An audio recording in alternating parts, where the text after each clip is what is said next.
All right, guys. Sorry for that. Just a little bit of an interruption with the first video. First video stopped recording. So I wanted to go on and just kind of finish my thought for the day.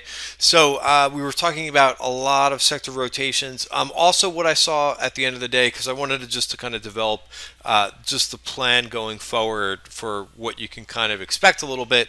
And also some of the trading that I did at the end of the day which was a little bit hectic, but I started to see some names in the software space, including names like Square that seem to be breaking down to me.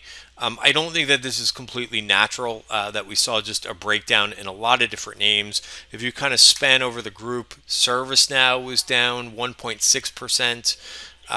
If you just kind of go through some of these names in software, a lot of them got pretty beaten up. If you zoom out, you can see that there's really nothing major going on here. My thought is this: if I've got one foot out the door with some of these names and respecting stops, I probably want to wait until this group comes in a little bit more. One name that we got involved in just recently was this PS. I think the chart looks fine in this name. It did not break out. I decided to just take my gains and just move on. And we'll see if these names kind of come in a little bit. I just think it's difficult. Twilio was another name that we saw some calls go up in the beginning of the day that were against open interest, but they're just having a little bit of a difficulty. I think a few months ago, we were seeing these big green bars just kind of continue. Now we're just running into it seems to be running into some issues here. So that would be, something just to kind of take note of, that we're kind of stalling out on some big moves early.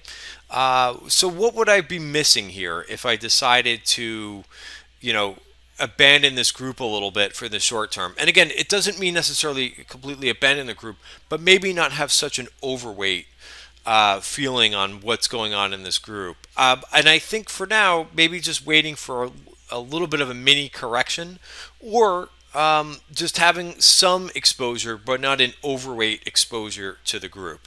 And I think that's how I want to live. So right now I've got, I think, two names on, and call it growth, somewhat cyber software names.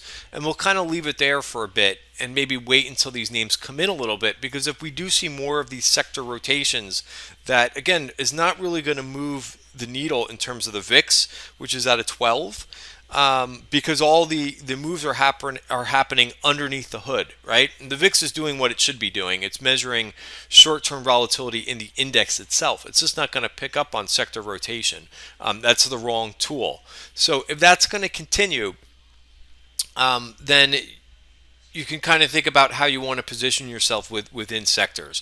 For me, I think just taking off a little bit of the high flyers and looking for, in the short term, at least till we get through earnings season, maybe, as these banks have been reporting, look for some different areas within there.